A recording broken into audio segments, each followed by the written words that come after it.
You got one life, for crying out loud. You might as well just give it all you got. The Deej, Dan Jourdan. Your daily dose of reality. Your daily dose of the Deej. I can't believe I'm saying this, but I need my daily dose of the Deej. I make the news. I don't watch the news. I'm a leader. The Sales Energizer, Dan Jourdan. Listen, don't worry how to sell, baby. Worry about why people buy. And it's fun. You don't need a 5-hour energy. All you need is the Sales Energizer. Just when I think it's not going to be as fun as the one before, each one gets successfully better. What's the word I'm looking for? What's it going to take to get you into this car today, huh? And now, please welcome the Sales Energizer, Dan Jourdan. Boom! That's exactly it. Do that. Let's do that.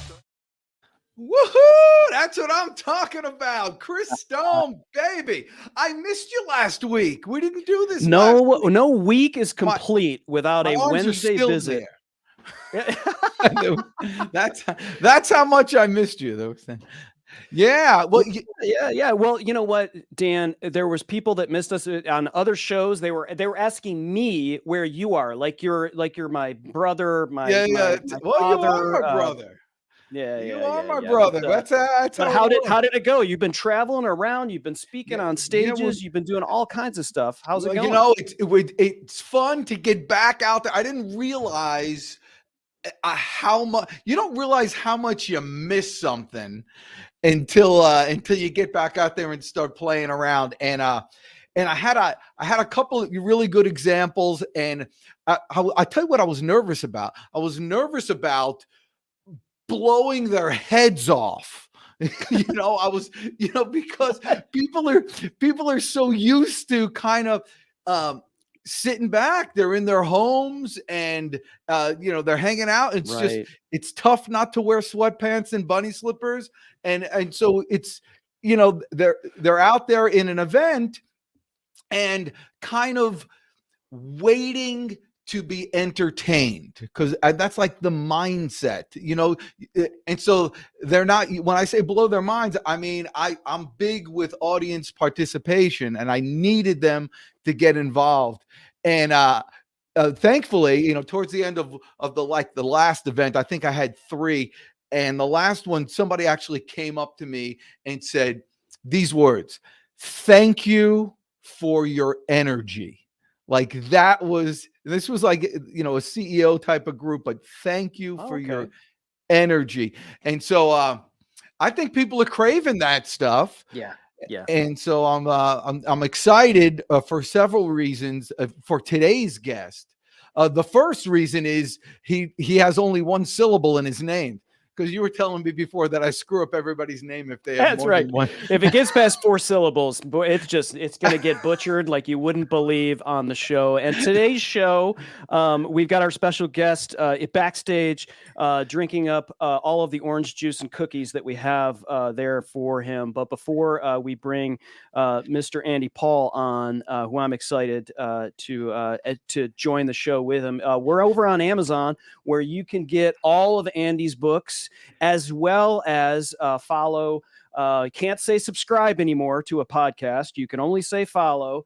Really? Because you can actually subscribe and pay for some podcasts. But this one's free. You get free sales enablement advice and knowledge and value from Andy Paul if you follow the Sales Enablement podcast, which is also available in your carousel on Amazon. How easy is that? So come on over to Amazon, where the party is, and you go to thepitchman.live. That takes you right into Amazon. That takes you right to where Andy's books are, including his new one, Dan, Sell Without Selling Out. And I'm excited to have him on. So I'm just going to roll that over to you, and we're going to get rolling. Every once in a while you get a real pro. It's willing to come onto the show and deal with Chris Stone. And so I just think we were able to corral one. This is a real winner that everybody can learn from. And if he could sell without selling out, because I've sold out years ago, and I'm jealous by people who were able to do it without doing it. So please, without any further ado, please help me welcome my new best friend, Andy Paul. Arms in the air. Look at that. Welcome. Thanks for having me. Yes, there you go. It's good that you should see. There's a guy I could tell right off the bat. There are people who just talk about doing their work, and there's people who actually do it. You've got your sleeve rolled up, and so we could see your guns there. I mean, that's right. He's not messing around. So I put on a collared shirt and I took off my bunny slippers just to come on the show. You see, and paying attention. By the way, again, another evidence of his professionalism. Calling back that stuff is when you're training people, and is that what you do? What's your main shindig? If somebody had to say, "Hey, Andy, what the heck do you do?" It's a damn good question. Ask my wife. Yeah, actually, we're in a little bit of a transition year. We've sort of been really focused on podcasts the last couple of years because my podcast was acquired by a company called Revenue.io, and so we've been really focused on that. But now with the new book, we're sort of getting back into our training workshop type mode more than we have been in the last couple of years. All right. Well, stop the presses. You just casually say my podcast's been acquired.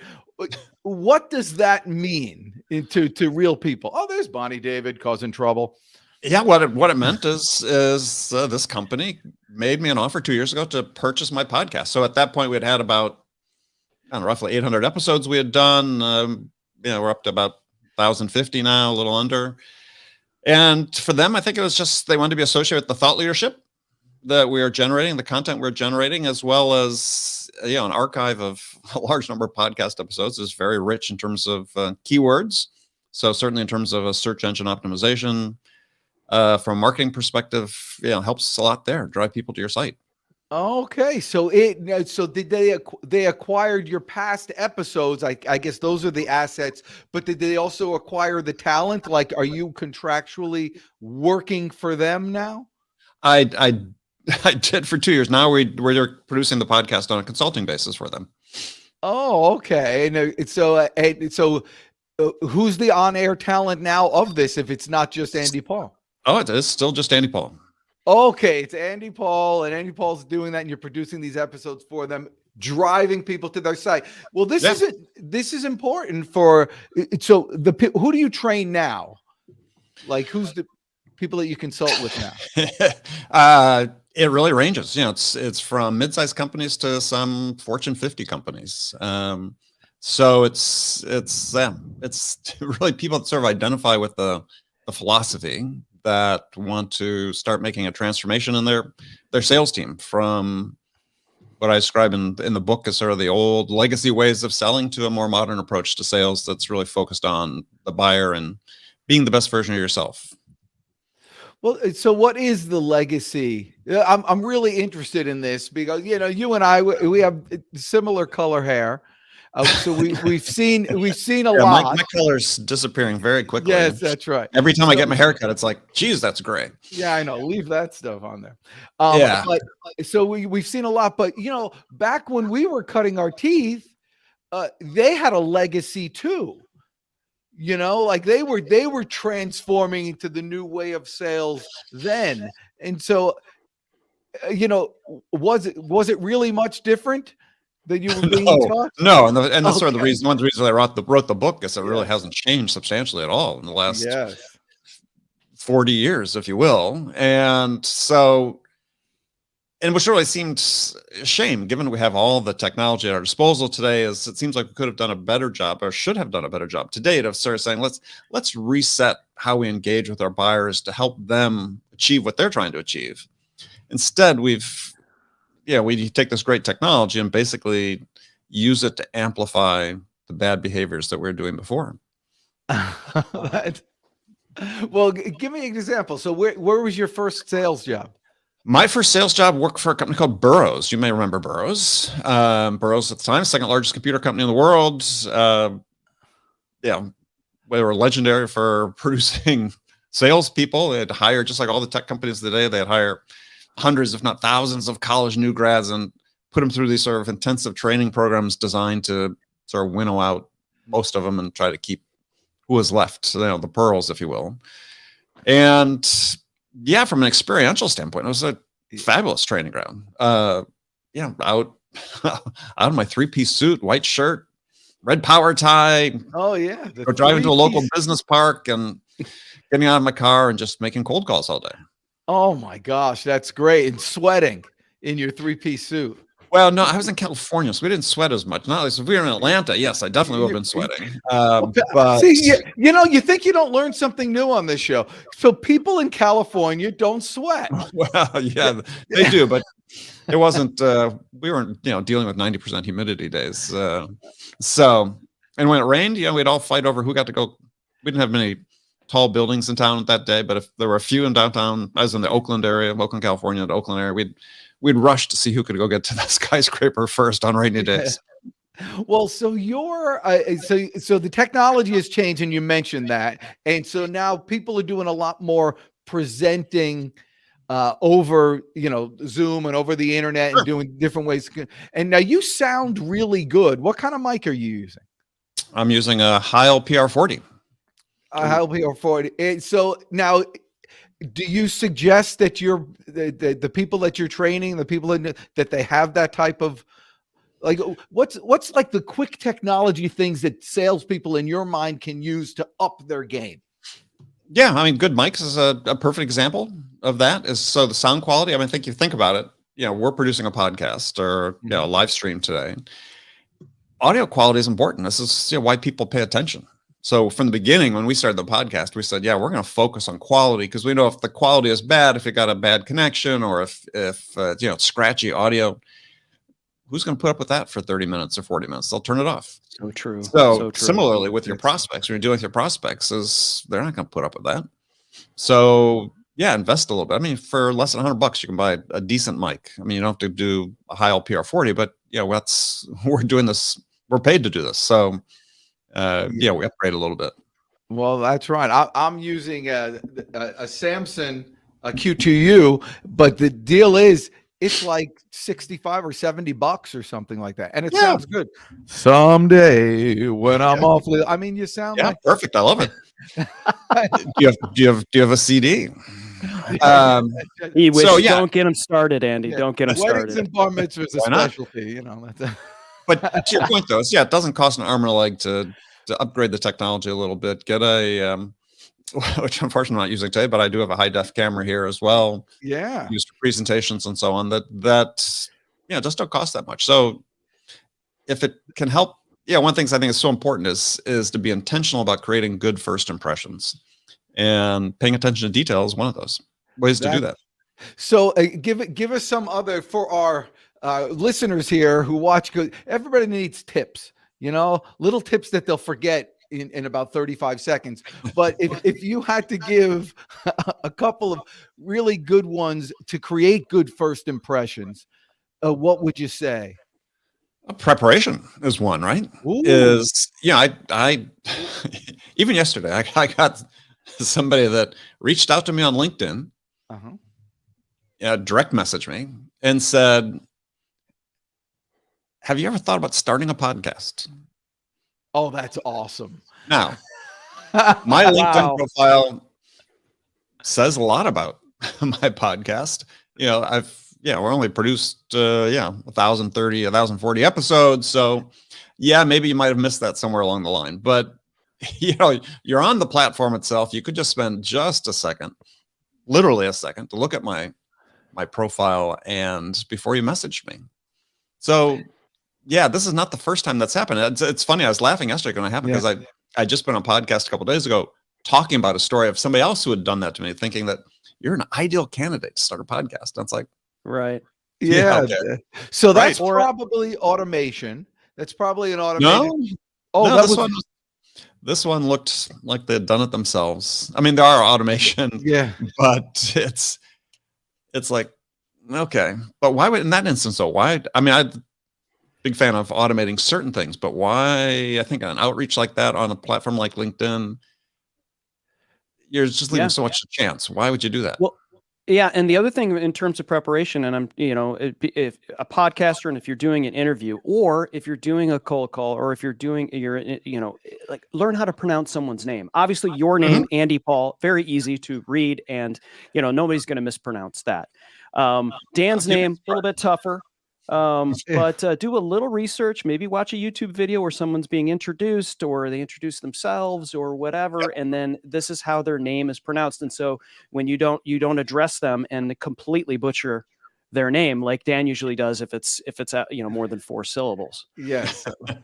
Well, and it's good advice. I mean, it's the little things, right? That, and I like to say is buyers never forget.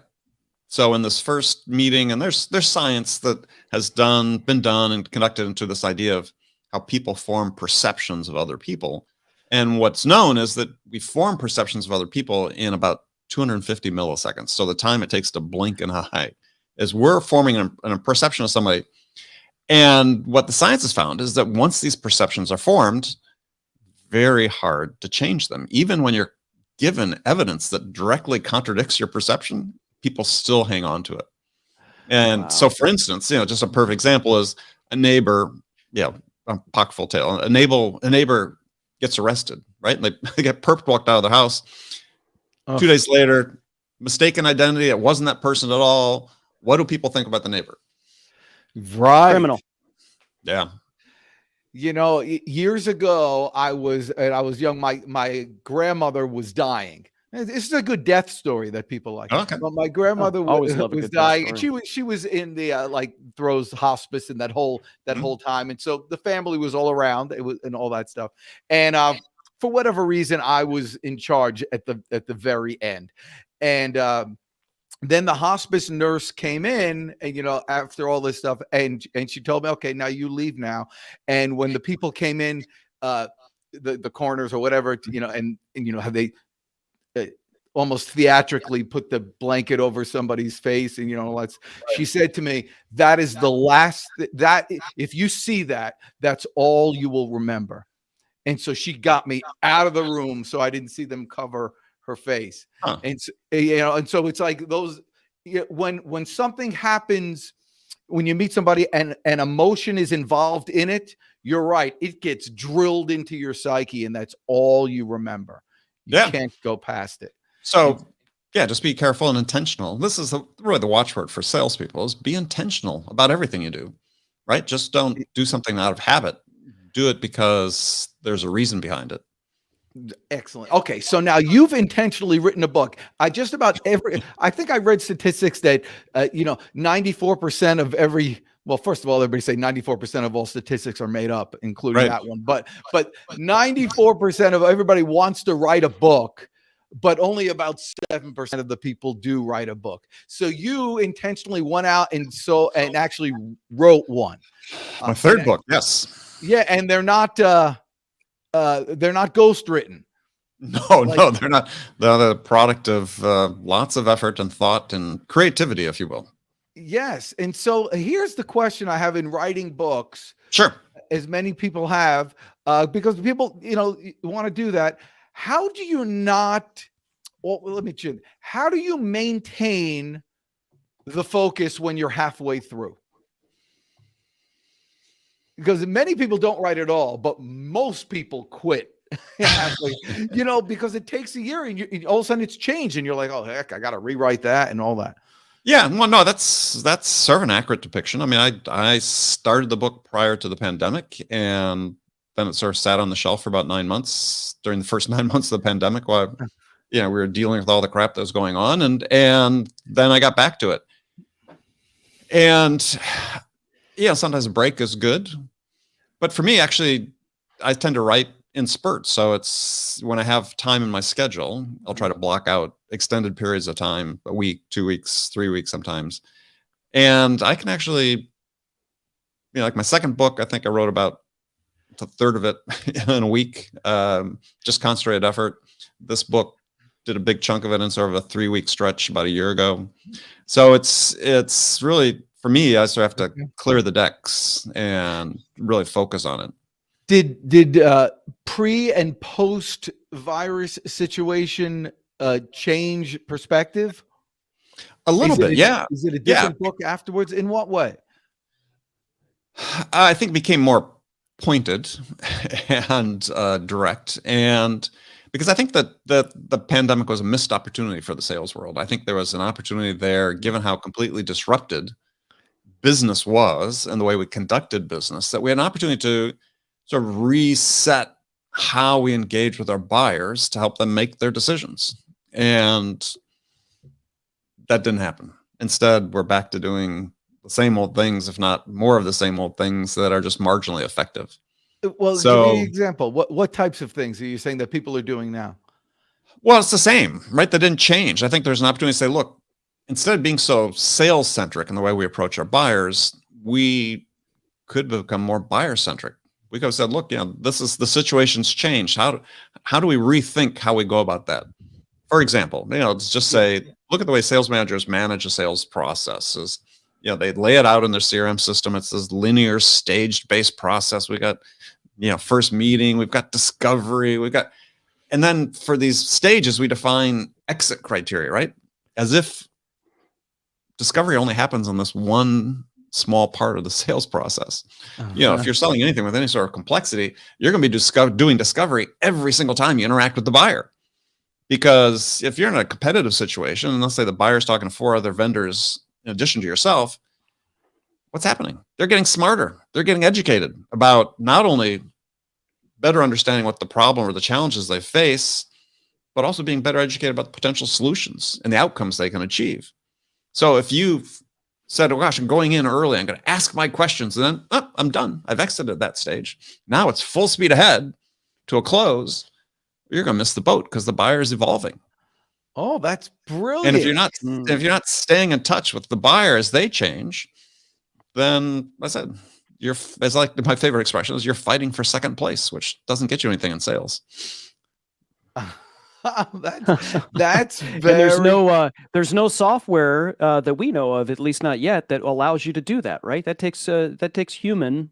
You talked earlier about a lot of the stuff that is forgotten, and there's CRM systems and artificial intelligence software, and all this stuff is just gaining and gaining and gaining, right?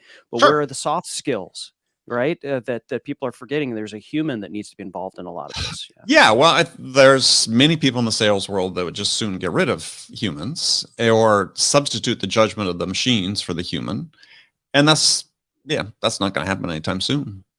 And this is still a human business.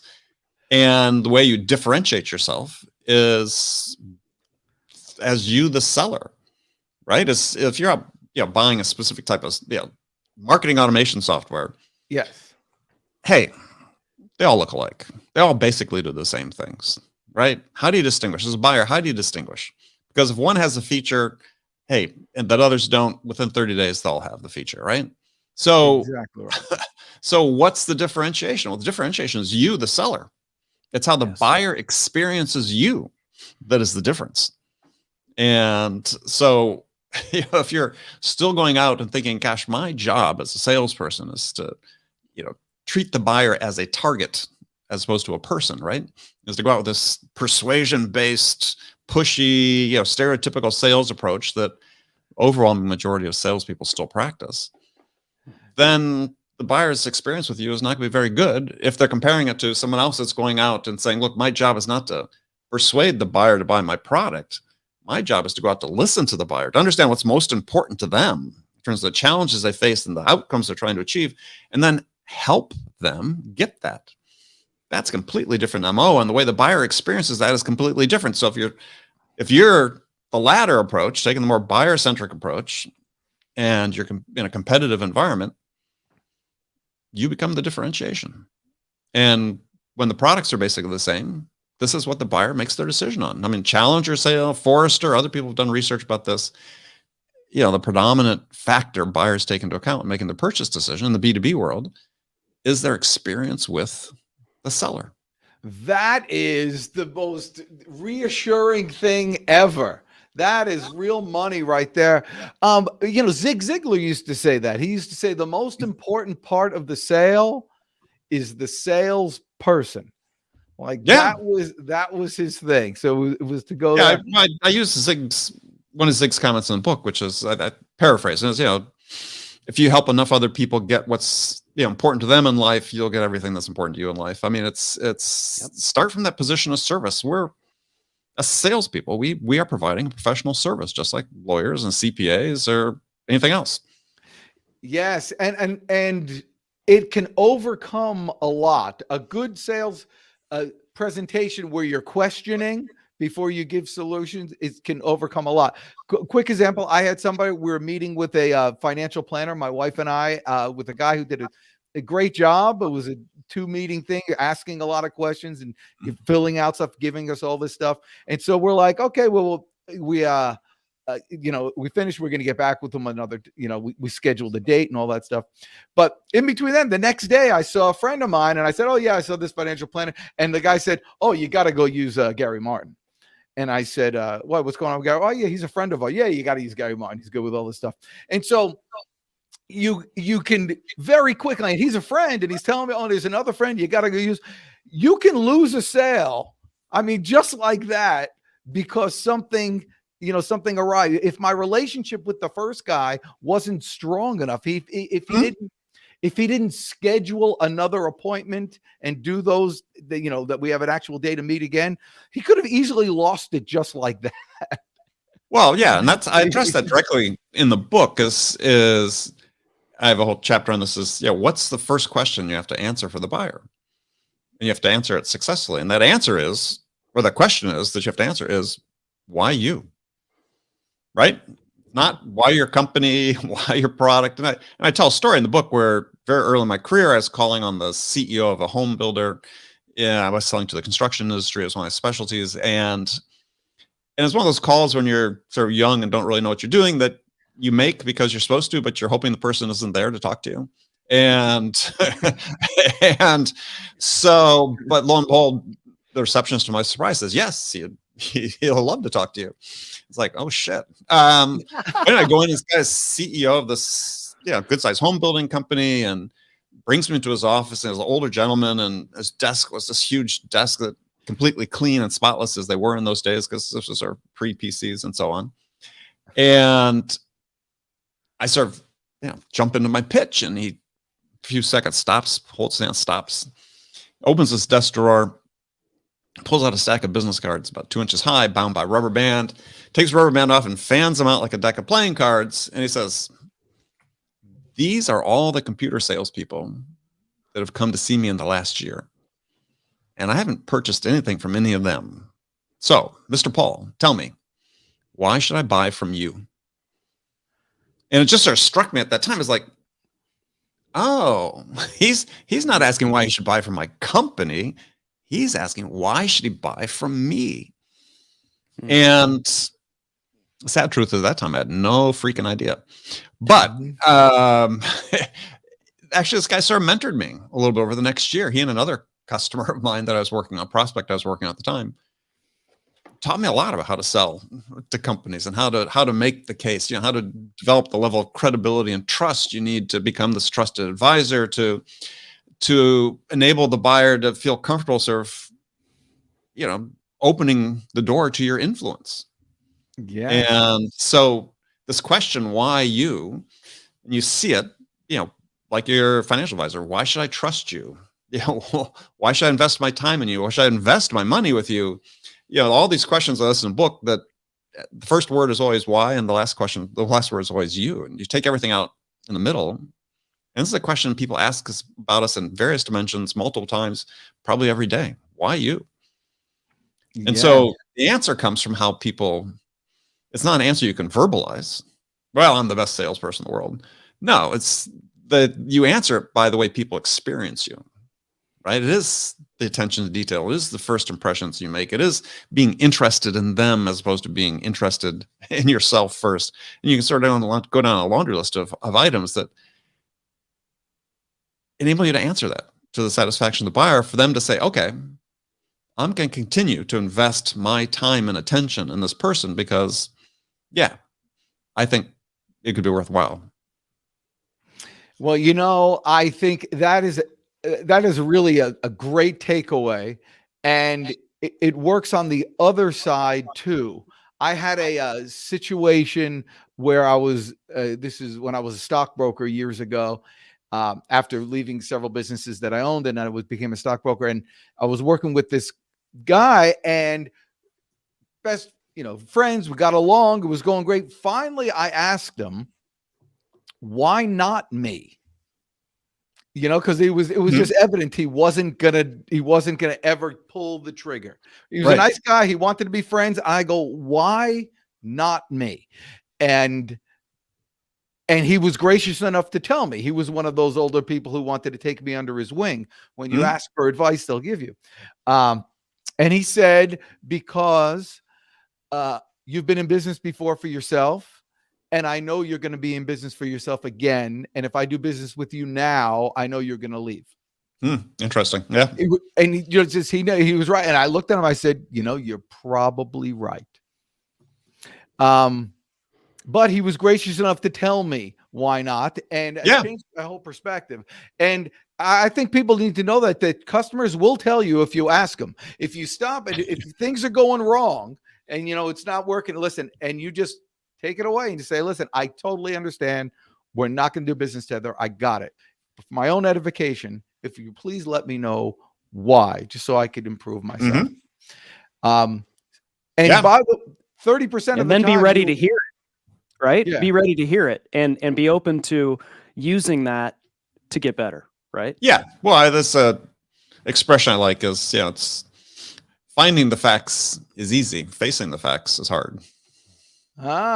Look at that. We're going to have to write that one down. Very good. So put it in the book. I want to go back to first impressions. Sure. I have a program that I'm putting together. It's called How to Gain Immediate Rapport. And I do it. It could be done on the phone and video, in person, and all that stuff. You just got to gain that, which is basically what you're saying. A lot of what I work with, I find, is the energy. Like in every transaction, I think energy is being transferred. Every conversation, a transaction is taking place. They're either buying or selling. The one with the most energy wins. Do you find that to be the case? And what do you do? How do you coach people to get that? Yeah, I mean, there's different types of energy, right? So yeah, you're very outgoing. I'm more reserved, a little more introverted. Have always been. But for me, the key for making that connection to start building rapport is being interested in the other person, asking a question about them. And because, I believe that in order to become interesting, you have to first be interested in the other person. So for me, that's how I lead. I want to ask questions. I'll indulge in small talk, quote unquote, small talk to sort of establish some sort of common ground. But do it in a way that's, because I am sincerely interested in the person, and it's sort of, what are they doing? Where'd they grow up? What's of interest to them? We'll find something. And so part of just my sort of MO in general in life has just been, hey, I read widely. I read as much as I can, scan lots of newspapers, still every day online these days. But really, as I'm sort of can talk about almost anything, right? Because I just sort of keep an open mind and absorb a lot of information, especially if I know I'm doing something with somebody, a certain part of the country or whatever. I might pay more attention to that part of the country for a few days, so that it's just not, sitting there with vacant air with nothing to say. I'm curious, and I have a little bit of knowledge about something that's going on. Maybe we can use some of that to find common ground. Well, then how do you, I mean, that's great. I think that's a perfect, the art of practicing sales, I think, is the art of practicing personal development. The more you know, the more you know about different things, the more commonality you could find. It doesn't necessarily always have to be gray hair.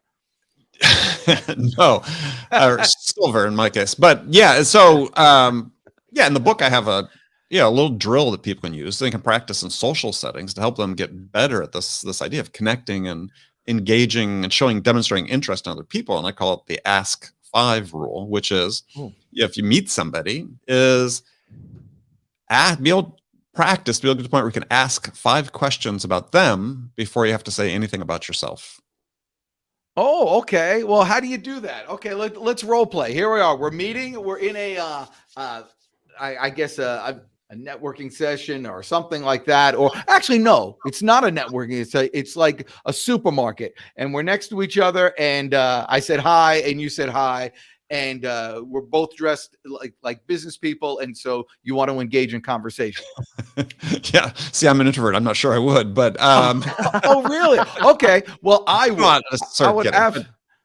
But yeah, for in a business setting, I think it just requires a little bit of planning, right? Is if you're going into a networking event, for instance, you sort of know the type of people that might be there and so on. Is you're not really doing that with a real agenda other than just to connect with a person. Perhaps it's like, oh yeah, how long you've been in town, right? Where'd you work before you were here? Tell me what's the most important thing that you've worked on. Let's say I cut you off halfway, and I start asking you questions. Do you want? Well, sure, you may. Okay.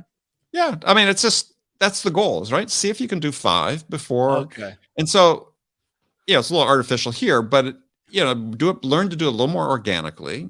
And again, you can practice it at weddings and social events and so on. Yeah. But the habit you're trying to break is that most sellers sort of intuitively are asking for something right off the bat. And, we're not asking, like when you meet somebody at a back to school night and you think, okay, this could be a person that perhaps I could become friendly with, is like, do you ask them for something? Or do you spend the next 10 minutes just talking about yourself and what you do? Probably not. And the behavior that you use to make a friend, if somebody you're interested in is very similar to the behavior you use just to engage with the buyer for the first time. You're not trying to make them your friend necessarily, but it's that same basic motion. And we all know how to do that. But okay, so you're in the sales when you're talking like this, you're in the sales process. In other words, they have some basic interest. This isn't marketing or a first call or something. This is someone who has a basic interest in your program. Well, you can do it on first call too, right? Okay. Back in the days when we used to make calls in person, you walk into somebody's office. What are you doing? You're scanning the office, right? Oh, yeah.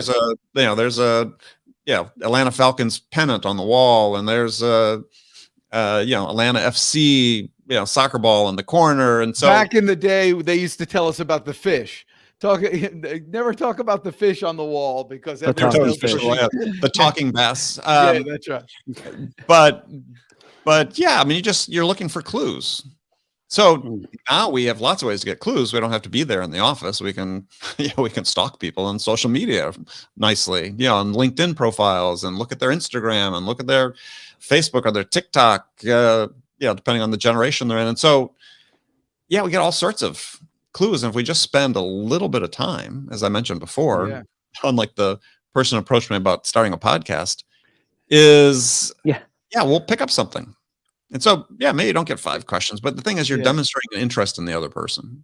And how important is it when after you ask each of those 5 questions to listen? Very. I mean, if you're just thinking, and this is problematic with sellers doing their discovery calls all the time, is they're asking a question, then thinking about the next question they're going to answer or going to ask, rather than actually listening to the buyer. So one of the tips I give people in the book is very effective, is I call it listening slowly, is build a pause into sort of the interval between hearing the answer to your question and then saying anything next, whether it's asking another question or asking a follow-up question, you guys probably all played touch football in your day, is do a 1 Mississippi. I love it. Right? And that's why I say in the book, just do a 1 Mississippi. Take a deep breath. Don't have to say it out loud. Probably recommend you don't say it out loud. But you're saying it to yourself, and you give yourself a chance to process what you just heard and to absorb it, and then say, oh, maybe I should ask another question that's more related to the response they gave me, rather than just continue to march robotically down my list of scripted questions. Oh, that's good. We used to do 1,000. one 1,000, two rather than one 1,000. Mississippi. Yeah. Yeah, Was that a Jersey thing? Yeah, well, there were actually, it was like people on the other side of town would use Mississippi, and we always used one. It was like a thing, it was like we had to overcome that. That was the first debate before the actual game got started. Are we doing Mississippi or thousands? Yeah, like exactly. Okay, ground rules before you get going, right? Did you ever pay pickup and slaughter? I was talking to my friend. I was talking to Stu Shapiro. Oh yeah, there's different names for it. Some of them are not very appropriate that you can repeat now, but it's basically the game where whoever has the ball, you're just going to go destroy that person. Right. It's It's just pick up and slaughter. I was like, no, we had a coach in freshman football that would occasionally pick on people, and he'd say, "Okay, Doug, you're halfback now," and then you go to the offensive line and say, "Okay, don't block." Block, right? That's right. Yeah. My dad tells a story when he was a kid, and like a new kid came to the neighborhood or what have you. They would play this game called Fireman, so everybody would be facing the other direction, and the person in the middle would scream fire, but close his eyes, and then everybody would turn around and pee on him. Yeah, never played that game. Yeah, that got weird quick. Yeah, I was gonna say. Well, listen, you see, this is all about relating to people. But I understand the whole sales process and going in there. But the initial thing, the cold call, if you will, how would you do it now, different than it was done then, when you used to walk into the doors and start and start conversation? Because you're not walking into the door anymore. You might be doing it on the phone or what have you, or by email or whatever. Yeah, I mean, it was always a mix, right? It's never all one thing or another. Even back in the day, as ancient as I am, is what I like to do is I would. This is pre-email. Is I would send postcards. I would send letters to people. Way I'd serve in my first job, again, selling computer systems in the construction industry, is what I do is every week I would hold a seminar in our branch office. And so a week prior, I would send out 15 to 20 postcards to people, inviting them to the seminar. And then I would follow up rigorously. And I knew if I could get 3 to 4 people in the door, I'd walk away with at least one prospect. And that was good enough for me. That and just did it consistently, and people invest an hour of their time basically to see a demonstration of a computer system designed specifically for accounting in the construction industry, and it was still kind of new at that time. And so it's a combination of sort of cold outreach via mail. I'd do follow up, sort of warm introduction via the phone. And then people show up. And when they showed up, I knew pretty standard I was going to get at least 25% of them to be qualified opportunities. Now, I think that's a great prospecting method to use right now. And you could, instead of having people coming into your seminar, you can do it like this. Do a webinar. Absolutely. Yeah. Yes. So it still works, but you have to be entertaining and you have to be good. I mean, you have to have a good presentation. Yeah. Do you train on the presentation as well? Do I train people on presentations? Yeah. No, not specifically. I mean, it comes up as part of what we do, but I'm more a fan of being very interactive and getting people to do more of the talking than me, possibly. So, try to keep it to smaller these days. Try to keep it to sort of smaller groups of people that are interacting. A lot of the interaction between the people then becomes more valuable than anything I can say in terms of sharing their experiences, what they know. So, a lot of people train presentations. It's not my forte, but you don't want to be engaging is really the key, and to lead with as many questions as you can is because I think your job, our job as sellers, as I said before, is to understand what's the most important thing to the buyer. And we can't do that if we're talking. Yeah. And you never know what it is. Maybe you're right in the beginning. You never know. You might think what you think is important to them, but you have to dispense with that, right? That's, you have to be have some intellectual humility and admit that, this is yes, this person may fit our ICP. This person may be in the industry that we serve to. This may be a persona that fits the personas we want to talk to. Doesn't mean they're like any of the other people. In fact, you should go in with the assumption that they're completely different and act accordingly. The way they receive information, the way they process information, the way they think about information is unique. So as salespeople, you have to resist this idea that becoming really robotic about how you approach your buyers.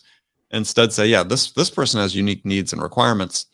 It's going to fit within a framework, but I need to deploy my curiosity to really find out what's really most important to them. And again, become the differentiator when you become the differentiator in the process, right? Because they've got lots of salespeople coming by and asking them questions off of a clipboard, basically like taking a survey.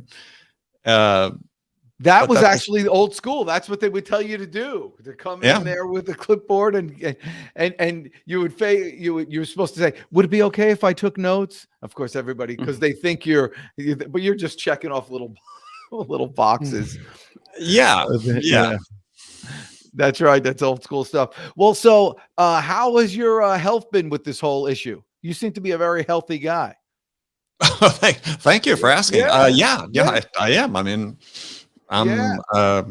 for my age, I do okay. Yeah. So I'm very avid bicycle rider and runner and swimmer. So I try to stay healthy. Yeah. And again, those are more commonalities that you could have with people. Yeah. So I've got, if we could, Andy, I'd love to just talk really quickly with you about the podcast, because I think there's a lot of people that, obviously over the last couple of years decided they were going to start a podcast, right? Because, podcasting's hot, right? And so then they do this thing called pod fade because they don't see the immediate, amount of downloads that Andy Paul gets on Sales Enablement, they stop. And they don't. So if you're talking to yourself years ago, you've learned a ton, obviously, going through this process. And you said 800 plus episodes, probably now for four figures. 1,039 today, I think. That's incredible. That's incredible. So, I would love to know, and maybe if you would, just kind of like, what have you learned through that process that could help someone who is maybe in year 2, or maybe thinking about starting it, or is in year 4 going and looking at those numbers going, is this worth it? Is this worth my investment of time? I'm not getting sponsorship money. I'm not getting, it's a cost center, not a profit center for me. What kinds of things did you learn by early on in this process? Sure. Well, first of all, the importance of consistency, right? Is if you're going to do something, like a podcast, then you have to commit to being very consistent in terms of when you produce episodes and the type of episodes you produce, because basically what you're doing is you're creating a relationship with the audience, right? It's with you. And so for me, is one of the best pieces of advice I got early on is someone said, hey, you need to inject more of yourself into the show, right? So we do an interview-based show, but it was great advice, because this person said to me, it's the Jimmy Kimmel Live show, right? It's late night with Stephen Colbert. It's, people tuning in to listen to those people. And so that was great advice, along with this, just knowing from sort of a entertainment perspective is, people are counting on me to be there on certain days. And so the consistency, really important. Injecting yourself into the podcast, which clearly, Dan, you have no issue with at all, which is good. And then preparation for me really became the key as well. Is sure. Most people, if they're doing an interview show or something, they've got their set list of questions they ask every guest, and it's just, I don't think you can lack curiosity, which that surely that displays, and then have a successful show. Is if you're really just sort of showing up robotically and asking the same old questions, who's going to listen? So if you really want people to pay attention to what you're doing, is you really have to prepare, and you have to have a point of view that gets injected into the podcast. And then you start building that relationship with the audience. And then I think the other piece of advice is you just have to be very diligent about promoting your content on the channels where your listeners may be listening, whether it's LinkedIn or Facebook or wherever. And so for us, it's been LinkedIn, and that's how we've built our audience. Impressive. What do you do when you have we'll call it a challenging guest that you can't quite get to do? Not that you're challenging, Andy. You're not challenging at all. Actually, that's where the preparation comes in, because I have a story that I want to tell, and based on that person. If a guest comes on the show, they've written a book, I read their book, and I have sort of a reputation of being a little bit challenging as a host. I don't let people, I don't want to say not promote what they're doing, because I want people to promote what they're doing, but just be so self-promotional or it's distracting. And so, there's a narrative and a story arc that I have in mind beforehand that we generally try to follow. And, I've gotten pretty good over the years at making sure that that's the way we go. I mean, I think in all these episodes, I can only think of one or two instances where, I couldn't control the guest, and in which case those episodes never show up. Oh, really? So do tell, what type of story? What do you mean you can't control them? Oh, I mean, one guest had written a book that it was like talking to a politician. It didn't matter what question I asked, they were going to answer their set responses. And I mean, the guest had written a book about introversion, and I couldn't get the person to shut up, basically, which I thought was sort of humorous, but it was just unusable from a content standpoint. And so we just don't use it. Wow, so I think there's probably you're a good host. You're like a real host. Well, I don't know about that, but I mean, I feel an obligation to the audience. So, and I have a standard. And so, it's probably, I don't know, over the years, we've been at 7 years, almost 7 years, 6.5 years. And we've probably buried about 10 episodes, just not usable. That's good batting average. I mean, that's what comes with doing 1,000 episodes. You put through the reps, you've built the trust, and so and you're thinking about your audience again. Just sort of like it's sales 101 right there. Your audience expects something, and so you're thinking about them when you're putting together your shows. It's and because of that, you're selling. It is a profit center for you. So congratulations. I think it's I think when I hear stories like that people that are doing this the right way, it really is just something. It's a marvel, because there's a ton of people that do podcasts, and they're going about it backwards. They're not thinking about their potential audience. They're thinking about themselves. I like to tell people, I've counsel some podcasters and so on, is I'll say, you're putting all this work in, don't you want anybody to listen to it? and similarly with authors that I run across. So one of the things I do is I run a mastermind group for people that are aspiring to write their first sales books. And it's primarily younger people sort of under 40, people of color, women. We're really focused on trying to get diverse voices into sales, but it's one of the key things that we emphasize in this mastermind, the course, is that you've got to build an audience. If you're going to go to the work of writing a book, don't you want somebody to read it? And I'm always amazed. I get somebody approach me, pitch me to be on the show. They want to talk about their book. Oftentimes the book isn't brand new necessarily. I mean, it's been out a year or two, and I'll look at Amazon and say, they've got 5 reviews, and it's like, you wrote the book. Don't you want me to read it? I mean, there's things you can do to get more reviews, which in turn stimulate more sales, because people say, if the book has more reviews, then perhaps this is. It's the same with your podcast, right? Is do more to get more reviews. I wish we had more reviews. We sort of do campaigns from time to time to get more reviews for the podcast. People look at those things. So, if you're going to go to the work of doing it, producing it, then also just do the extra work to make sure people listen to it or read it. Right.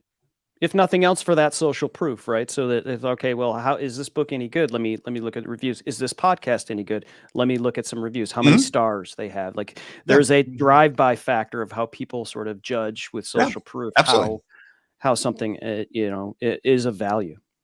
Yeah. Yes. Yeah. And you've proven it by exiting. Well, I'm still in it, but yes. Yeah. In terms of the business. And so Yeah. it is possible. And I appreciate, I can't tell you how inspiring that is and how much I appreciate you coming on to tell people. How can people reach you? Oh, so yeah, I mean, it sounded like you're going to say something else after that. No. So they can connect with me on LinkedIn. I'm all over LinkedIn. You can find me easy enough, Andy Paul. Connect with me, message me if you have any questions. Come to my website, andypaul.com, and we have a free chapter of the book you can download. We have a little fun quiz you can take to sort of see just how salesy you are. And then, you can buy the book. Buy the book on Amazon or wherever you purchase books. Well, that'll be excellent. I appreciate it. You, by the way, world's best guest. So much better than every once in a while I have to deal with Chris Stone alone. Horrible. Thank goodness you were here to save us. This is great. And the inspiration to all of you guys out there, if you're thinking about doing a book or doing a podcast, it can be done. If it's run like a business, if you run your sales career like a business, you can have an income stream that continues to go. You could build value, and the hard work that you're doing right now creates a hard asset if you're doing it the right way. I really appreciate you coming on today. And stick around for a couple minutes when we're done here. Chris Stone, once again, world's best producer. And all you watching, eat well, live long, and prosper, and go get them today. Go get them.